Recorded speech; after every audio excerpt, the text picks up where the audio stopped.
मेरठ के सौरभ हत्याकांड को लेकर अब तक कई खुलासे हुए हैं। मुस्कान ने अपने पति की हत्या के दौरान हैवानियत की हदों को भी पार कर दिया, जिसे सुनकर आपके भी रोंगटे खड़े हो जाएंगे।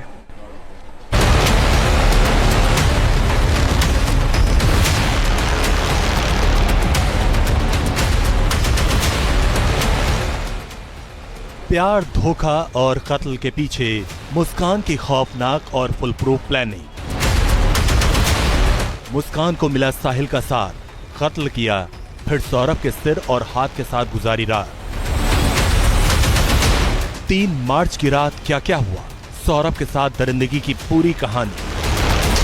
अपनी नापाक मोहब्बत की राह में रोड़े बने सौरभ को हटाने के लिए मुस्कान ने पिछले साल नवंबर में ही फुल प्रूफ प्लान बना लिया था। मुस्कान और साहिल चाहते थे कि अगर सौरभ को उनके रास्ते से हटा दिया जाए तो दोनों बाकी की जिंदगी आराम से गुजारेंगे। सौरभ की हत्या को अंजाम तक पहुंचाने के लिए मुस्कान ने इसकी तैयारी नवंबर से ही करना शुरू कर दिया था।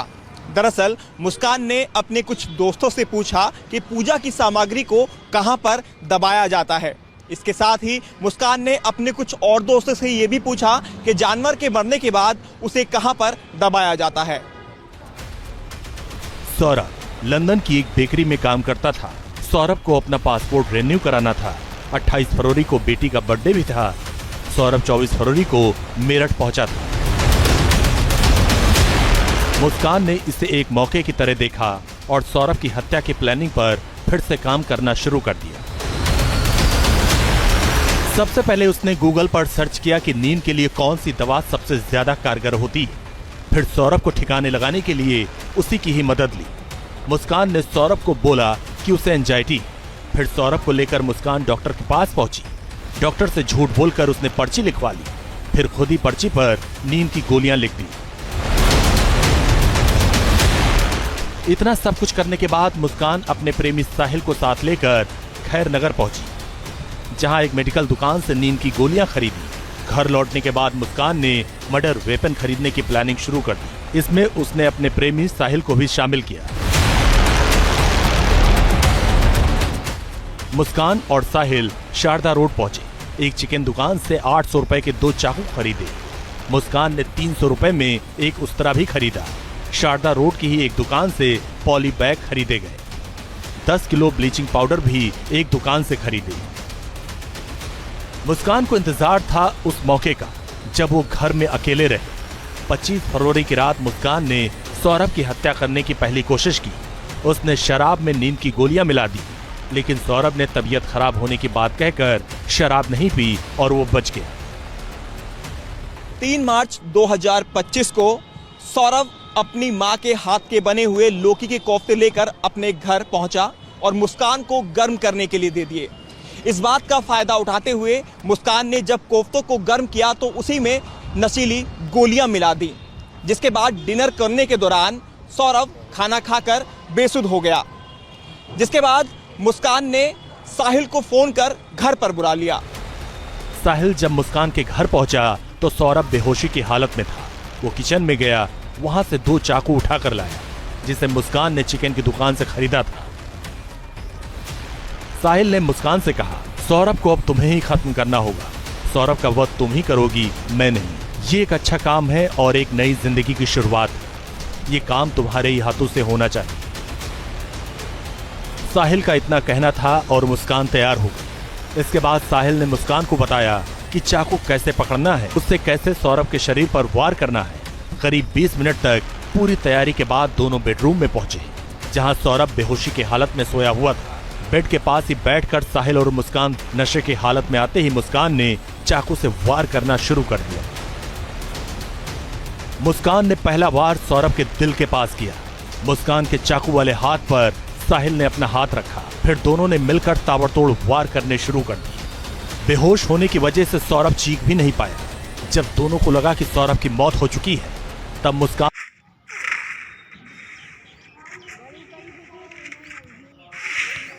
ने पहला वार सौरभ के दिल के पास किया।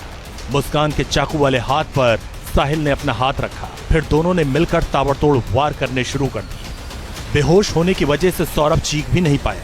जब दोनों को लगा कि सौरभ की मौत हो चुकी है, तब मुस्कान ने सौरभ के पैर और साहिल ने सौरभ के हाथ पकड़े और उसे उठाकर बाथरूम में लेकर गए। साहिल ने सौरभ के शव को 4 टुकड़ों में काट दिया, फिर उन टुकड़ों को पॉली बैग में पैक कर दिया। उन्होंने मिलकर बेडरूम और बाथरूम की सफाई की। रात 3 बजे के आसपास साहिल ने धड़ और पैर वाला बैग बेड के बॉक्स के अंदर छिपा दिया, फिर सिर और हाथ के टुकड़ों वाला बैग लेकर मुस्कान के साथ अपने घर चला गया, जो कि सौरभ के घर से महज 800 मीटर की दूरी पर था। 4 मार्च सुबह 7 बजे साहिल ने मुस्कान से 1 ड्रम सीमेंट और रेत लाने के लिए कहा, जिसके बाद मुस्कान मेरठ के मार्केट से ये सब सारा सामान लेकर अपने घर पर पहुंची। साहिल उसके साथ था और इस दौरान शव को टुकड़ों में जो किया हुआ था ड्रम में डाला गया और उसके बाद सीमेंट के घोल को ड्रम में डाल दिया गया। उसकी वजह थी ड्रम के ऊपर सीमेंट का लेप लगाने से जो ड्रम में शव को छुपाया गया था उसकी बदबू बाहर ना आ सके। ये पूरी प्लानिंग मुस्कान और साहिल ने मिलकर की। सौरभ के शव को ठिकाने लगाने के बाद मुस्कान और साहिल हिमाचल प्रदेश के लिए निकल गए। मुस्कान ने अपनी बेटी को पहले से ही अपनी मां के पास पहुंचा दिया था। शिमला में दोनों ने होटल और कैब पर 54,000 रुपए खर्च किए। 13 दिनों तक दोनों अलग अलग होटल में रहे। मंदिर में जाकर एक दूसरे को वरमाला पहनाई। मुस्कान अपने साथ सौरभ का फोन भी ले गई थी। इस दौरान वो कॉल रिसीव नहीं करती थी, लेकिन व्हाट्सएप पर टेक्स्ट मैसेज का जवाब जरूर देती थी। एक मैसेज में लिखती है, मैं पार्टी में हूँ, यहाँ बहुत शोर है, बात नहीं हो पाएगी। सौरभ के परिवार वालों को भी मुस्कान ने व्हाट्सएप पर मैसेज भेजा और बताया कि वो शिमला में मुस्कान के साथ है। इस दौरान सौरभ की बहन ने उसे कई बार मैसेज के जरिए बात भी की। 6 मार्च को सौरभ की बहन चिंकी ने पूछा वो कहाँ है। सौरभ के मोबाइल पर मुस्कान ने जवाब दिया, मैं बाहर हूँ, होली के बाद आऊंगा। 8 मार्च को चिंकी ने फिर मैसेज किया, वो अपनी बेटी को अपने साथ क्यों नहीं ले गया। उधर से जवाब आया, वहाँ का तापमान -10 डिग्री सेल्सियस है, यहाँ आती तो बीमार हो जाती। 13 मार्च को चिंकी के मोबाइल पर होलिका दहन का शुभकामना संदेश मिला। 15 मार्च को चिंकी ने पूछा कि सौरभ तुम कब लौटोगे। जवाब मिला कि उसने एक पार्टी की योजना बनाई है, पता नहीं वो कब तक लौट पाएगा। 16 मार्च को चिंकी ने सौरभ से बात करने के लिए व्हाट्सएप कॉल किया, कॉल का कोई जवाब नहीं मिला। 17 मार्च को फिर चिंकी ने कॉल किया, लेकिन कोई जवाब नहीं मिला। 17 मार्च को ही सौरभ के परिवार वालों को शक हो गया और उन्होंने पुलिस में शिकायत दर्ज कराई।